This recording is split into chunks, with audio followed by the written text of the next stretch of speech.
Hello everyone, today we'll be covering my ideal Donald and Douglas. So my ideal Donald and Douglas are not Caledonian 652s or A12s. So I was originally going to have them as LNER K2s, but that is too much of a stretch and I feel like some people wouldn't like that at all. So I scrapped that.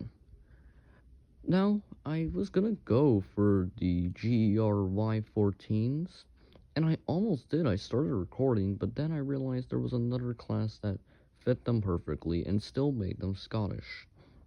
So, my ideal Donald and Douglas are Highland Railway Drummond 060 tender engines. It's built in the 1910s. I don't know when these Drummond 060s were built. I haven't done some research on them. I will later. I'll update them in post-editing production. So yeah, my ideal Donald Douglas still have the same backstory, but just a different class. Highland Railway Drummond 060 tender engines built in the 1910s and arrived to Sodor in 1959. Had the whole missing coach debacle along the brake van at the deputation. They were allowed to stay.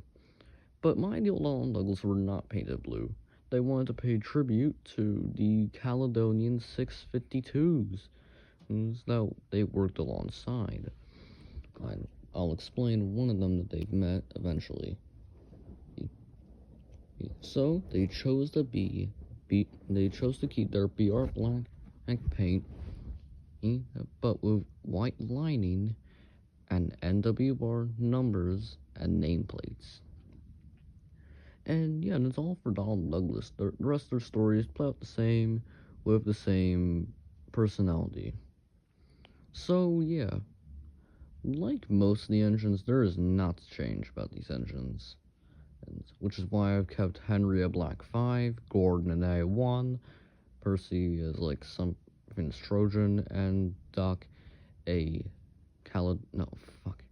Doc a 5700, and Toby and LNER are J70, and Doc and Oliver as a 14XX. So yeah, that's all to say for Donald Douglas. Next up, we'll be covering the most amount of characters I've ever done in one ideal video. So yeah, stay tuned. Bye bye.